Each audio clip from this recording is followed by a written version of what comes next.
For this judge coming from the FCC High Court? Well, I think that the FCC High Court has been fair in the fact that they gave our bill on self-recognizance. They also believe that the court should also the Federal High Court. The Federal High Court should also, be firm on the fact that its time is being wasted. You look at it, this is a case of federal intimidation being allowed to happen. The other day, literally almost similar case was filed at another court that we're at.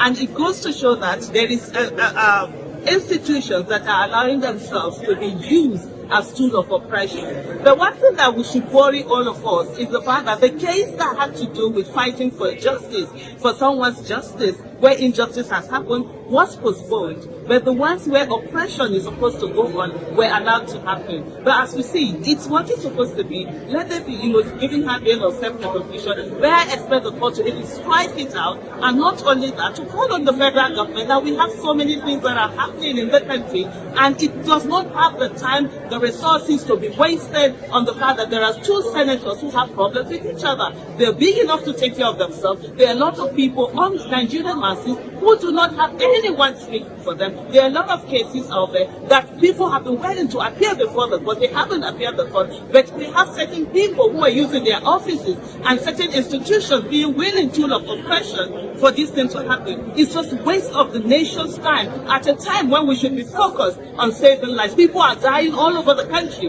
but we are here wasting the resources that we do not have to waste the court's time that they have a lot of cases that they're supposed to do. At the end of the day, I think the judiciary should wake up and no longer allow itself to be used by politicians who believe because they are in office, they can do whatever it is that they want to do. Thank you very much. Thank you. To the ruling by the court on the bill granted to your client.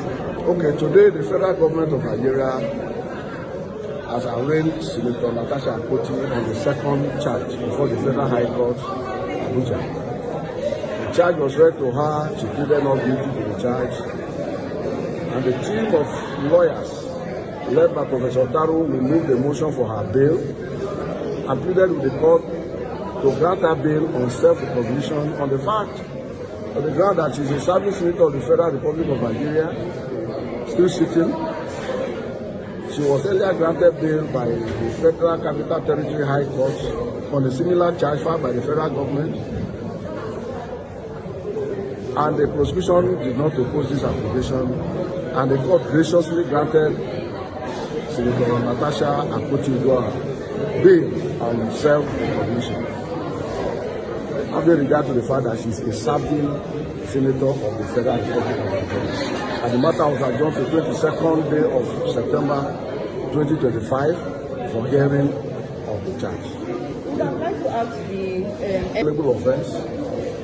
She has enjoyed a similar magnanimity by the Court of Coordinate Jurisdiction, and granting bail is the discretionary power of the court.